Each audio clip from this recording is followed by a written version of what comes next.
Good morning, students. Today we are going to discuss part D, 5-mark question. Question number 35. Question number 35 we are going to discuss. Question is compare and contrast the various definition of economics. Compare and contrast the various definition of economics. Various definition na 4 definitions இருக்கு. 1.3 4 definitions. First one definition Smith welfare definition, second one Marshall definitions, third one Robinson scarcity definition, fourth one Samuelson growth definitions. 4 definition இருக்கு, 4 definition இருக்கு. ஒவ்வொரு டெஃபினிஷனும் ஒவ்வொரு economist என்னங்கிறத அவங்க point of வியூவில் focus பண்ணி சொல்லியிருக்கிறாங்க. ஒவ்வொரு எக்கனாமிக்ஸ் என்ன அப்படிங்கிறத அவங்கவுங்க பாயிண்ட் ஆஃப் வியூவில் ஒவ்வொரு கான்செப்டை அவங்க ஃபோக்கஸ் பண்ணி இதான் எக்கனாமிக்ஸு அப்படிங்கிறத சொல்லியிருக்கிறாங்க. அதை நம்ம we are going to discuss. First definition Smith wealth definition representing classical era. Smith wealth definitions representing classical era. ஸ்மித்னா அவர் பேர் வந்து Adam Smith. Is father of economics. Adam Smith தான், ஸ்மித்ங்கிறது ஆடம் ஸ்மித் நான் வச்சுருங்க. ஆடம் ஸ்மித் அவர் என்ன definition wealth definition சொல்லியிருக்காரு.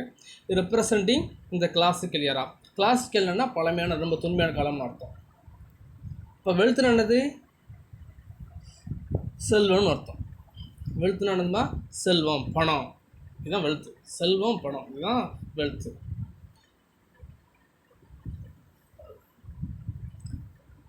1.3.1 wealth definition. Adam Smith 1723 1719 பிறந்தது வந்து 1723, இறந்து போனது வந்து 1719. இங்கே இஸ் புக்கு, அவர் புக்கு எழுதியிருக்கிறாரு. இந்த புக்கு நேம் வந்து on enquiry into nature and causes of wealth of Nations.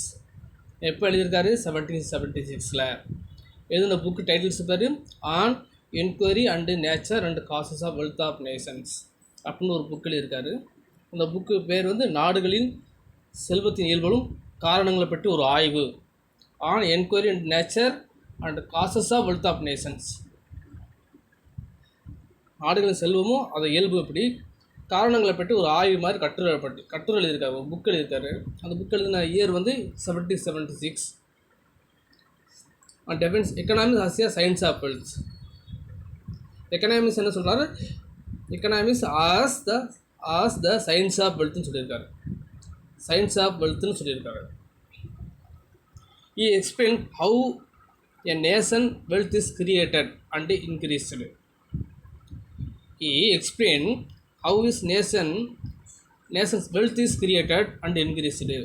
ஒரு நாட்டில் செல்வமும் பணம் எப்படி உருவாக்கப்படுகிறது, அது எப்படி அதிகரிக்கப்படுகிறது, அதை பற்றி எக்ஸ்பிளைன் பண்ணுறாரு. அவர் எதை ஃபோக்கஸ் பண்ணியிருக்காரு? செல்வத்தை பற்றி ஃபோக்கஸ் பண்ணியிருக்காரு.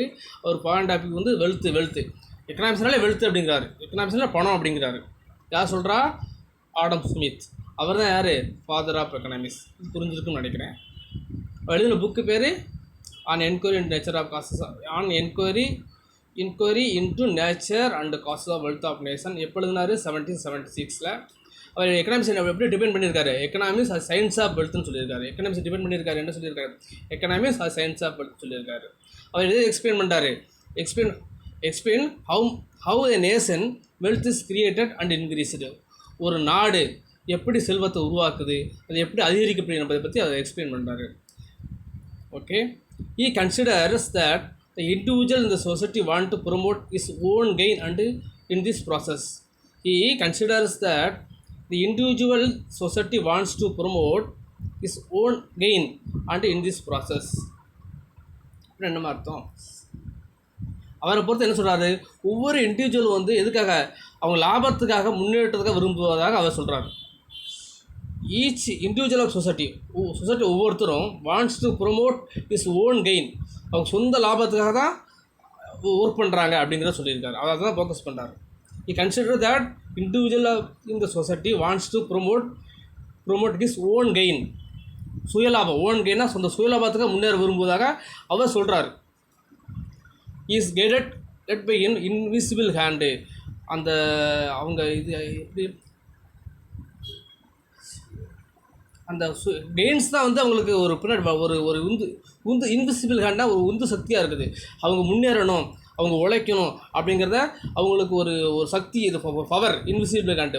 ஒரு திரைக்கு பின்னால் ஒரு பவர்ஃபுல்லாக இருக்கிறது எதுனா அந்த உழைக்கணும், முன்னேறணும், அவங்க சுயலாபம் அவங்க ஓன் கெயின் தான் அதுக்கு முக்கியமாக காரணமாக இருக்குது அப்படிங்கிறாங்க.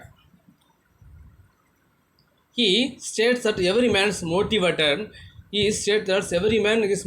by his self-interested. He states that every man is motivated by his self-interested. This means that each person works for own goods. This means that each person ஒவ்வொருத்தரும் works for his own good. அவன் சுயநன்மைக்காக தான் உழைக்கிறான் அப்படிங்கிறார். திரும்ப அதான் சொல்கிறார், அவன் சுயநன்மைக்காக தான் உழைக்கிறான் அப்படிங்கிறாரு. அடுத்து நேரம் சொல்லுங்க. Smith favours introduction of division of labour to increase quantum of அவுட்புட்னது வெளியீடு. இப்போ உற்பத்தி அதிகரிக்கிறதுக்கு இந்த டிவிஷன் ஆஃப் லேபர் அப்படிங்கிறத தான் அதுக்கு ஆதரவு கொடுக்குறாரு. இந்த Smith favours the introduction of division of labour increase இந்த quantum of output. Division of லேபர்னால் ஒரு வேளை 4 பேர் பகுந்து செய்கிறது. அது எப்படி? ஒரு பெஸ்ட் எக்ஸாம்பிள், ஒரு ட்ரெஸ் தைக்கணும்னா ஒருத்தர் மீட்டரை மெஷர் பண்ணுவார், ஒருத்தர் கட் பண்ணுவார், ஒருத்தர் மெஷர் பண்ணுவார், ஒருத்தர் கட் பண்ணுவார், இன்னொருத்தர் தப்பார். ஸோ ஒரு வேலையை 4 பேர் பகிர்ந்து செய்ய அந்த வேலை வந்து அவுட்புட் வந்து அதிகரிக்கும் அப்படிங்கிறாரு. டிவிஷன் ஆஃப் லேபர், ஒரு வேலையை 4 பேர் பகிர்ந்து செய்யும்போது அவுட்புட்டு கூடும் அப்படிங்கிறாரு அவர். அதற்கு அந்த டிவிஷன் ஆஃப் லேபர் சிஸ்டத்துக்கு அவர் ஆதரவு கொடுக்குறாரு. The Sumit Power to introduction division of labor to increase quantum of output. Several competitions in factories and society helps in bettering product. நிறைய காம்படிஷன் இருக்கிறதுனால பெட்டரிங் ஆஃப் ப்ராடக்ட் உற்பத்தி அதிகமாகுது அப்படிங்கிறாரு. எதில்? சொசைட்டியில். The supply force is very active and commodity is made available in the consumer at the lowest price. கன்சியூமருக்கு lowest ப்ரைஸில் பொருள் கிடைக்கிது. ஏன்?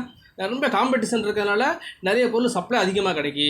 சப்ளை அதிகமாக இருக்கிறதுனால நுகர்வோருக்கு எப்படி கிடைக்கும்? கன்சியூமர் அடுத்து லோயஸ்ட் ப்ரைஸ். கன்சியூமருக்கு என்னதுக்கு? லோயஸ்ட் ப்ரைஸில் கிடைக்கும் பொருள் அப்படிங்கிறாரு. சொசைட்டியில் வருது, சொசைட்டிக்கும் ஒரு ஃபேமஸுக்கும் competition, in between the competition from the society and consumers. So because of the supply force is more, அதாவது அதிகமாக சப்ளை ஆகுறதுனால the consumer get lowest price. Consumer getting lowest price all commodities, all goods and services. The publication of Adam Smith, The Wealth of Nations 1770, has been described as effective birth economics as a separate discipline.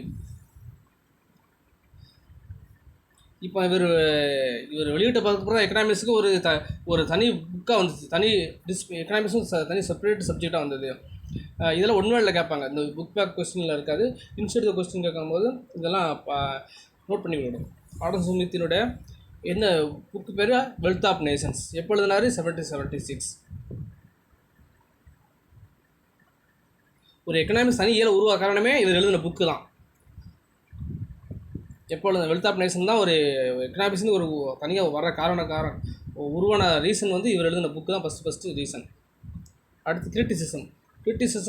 இவர் எழுதின தேரியா 2 பேர் இது தப்பு இது சரின்னு சொல்லுவாங்க, அதுதான் criticism. அந்த அவர் எழுதின theory whether it is right or wrong. ரைட்னா என்ன, இந்த மாதிரி ரைட்டு, ராங்னா என்ன மாதிரிங்கிற வேற ஒருத்தர் வந்து சொல்லுவாங்க. அதுக்கு இப்போ தான் கிரிட்டிசிசம், குறைபாடுகள். அப்போ for Smith economics consist wealth gettings activities, wealth spending activities. என்ன சொல்கிற, பணத்தை எப்படி சம்பாதிக்கணும், பணத்தை எப்படி செலவு பண்ணுறாங்க மட்டும் தான் அவர் ஃபோக்கஸ் பண்ணியிருக்காரு. So for Smith economics consist of wealth getting activities, wealth spending activities. எக்கனாமிக்ஸ்னாலே வெல்த்து பணத்தை சம்பாதிக்கிறது, பணத்தை செலவு பண்ணுறது ஆக்டிவிட்டீஸ் தான் எக்கனாமிக்ஸ். இவர் சொல்லியிருக்காரு. யார் சொல்லியிருக்கா? எக்கனாமிக்ஸ் ஆடம் ஸ்மித் சொல்லியிருக்காரு. So on undue emphasis given to material wealth. மெட்டீரியல்னா பொருள் சம்மந்தப்பட்டதான் எக்கனாமிக்ஸ் அப்படிங்கிற பொருள் சம்மந்தப்பட்டதான் எக்கனாமிக்ஸ். இது வந்து மெட்டீரியலுக்கு தான் இம்பார்ட்டன்ஸ் கொடுக்குறாரு. பொருள் பணத்துக்கு தான் முக்கியத்துவம் கொடுக்குறாரு, வெல்த்துக்கு தான் முக்கியத்துவம் கொடுக்குறாரு, அதிக அளவு முக்கியத்துவம் கொடுத்துருக்காரு. So wealth is treated to be and end and an emphasis given to material wealth. எதுக்கு important emphasis given to material வெல்த்துக்கு? பணத்துக்கும் பொருளுக்கு தான் முக்கியம் கொடுக்குறாரு. மெட்டீரியல் வெல்த்து தான் இம்பார்ட்டன்ஸ் கொடுக்குறாரு. ஸோ அதுக்கப்புறம் wealth is treated to be an end itself. Wealth தான் கிடையாது, எல்லாத்துக்கும் காரணமே, எல்லாத்துக்கும் இறுதியானது என்னது?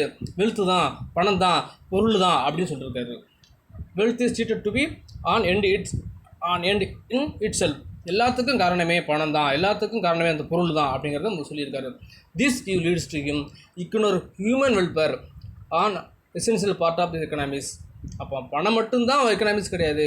ஆனால் எதை மறந்துட்டார்? இக்னோர் ஹியூமன் வெல்ஃபேர், மனித நலத்தை மறந்துட்டார். ஹியூமன் வெல்ஃபேருங்கிறது மனிதன், பணம் தான் முக்கியம், பொருள் தான் முக்கியம்னு சொல்லியிருக்காரு. ஆனால் எதை இக்னோர் பண்ணியிருக்காரு? Ignore human welfare. ஹியூமன் மனுஷனை பற்றியே பேச வரல. எதை தான் பேசுகிறாரு? பொருளையும் பணத்தையும் மட்டும்தான் பேசுகிறாரு. அவர் அதை மட்டும் தான் ஃபோக்கஸ் பண்ணியிருக்காரு. So this view leads to him ignore human welfare are essential part of economics. Smith gives definition when religious and spiritual values are held high. அப்போ இதை பற்றி ஸ்பிரிச்சுவலையும் பற்றி பார்த்தல, ரிலீஜியஸை பற்றியும் இவர் பேசலை, மனுஷ நலத்தையும் பற்றியும் பேசலை. எல்லாத்துக்கும் பணம் பொருள் மெட்டீரியல்ஸ் அப்படின்னு சொல்கிறாரு. ஸோ இவரோட பாயிண்ட்டு யார் கிரிட்டிசைஸ் பண்ணுறா இதை? ஸோ ரஸ்கின் ஒருத்தர் எக்கனாமிஸ்ட்டு, ரஸ்கின், கார்லைல் எக்கனாமிக்ஸ். இந்த ரெண்டு பேரும் இதை வந்து இக்னோர் பண்ணுறாங்க. ரிகார்டு எக்கனாமிக்ஸ் டிஸ்மில் சயின்ஸ் அப்படிங்கிறாங்க. இது வந்து டிஸ்மில் சயின்ஸ் ஒரு இருண்ட அறிவியல், இருண்ட ஒரு எக்கனாமிக்ஸு, இருண்ட சயின்ஸுன்னு சொல்கிறாங்க. ஏன் சொல்கிறாங்கன்னா மனுஷனை பற்றியும் ஹியூமன் வெல்ஃபேரை பற்றி இவர் பேசலை. அப்புறம் ஆன்மீக சம்மந்தப்பட்டதை பற்றி, மதம், இதெல்லாம் வந்து அவர் இக்னோர் பண்ணிட்டார். ஸோ இதெல்லாம் மனுஷனுக்குள்ளதை பற்றி இவர் பேசலை. எல்லாமே இருக்கிறதாலும் பணம், பொருள், மெட்டீரியல்ஸ் அப்படி மட்டும் தான் ஃபோக்கஸ் பண்ணியிருக்காரு. ஸோ இது வந்து இக்னோர் பண்ணியிருக்கேன். த recorded economics decimal science as it teaches selfness which is against ethics.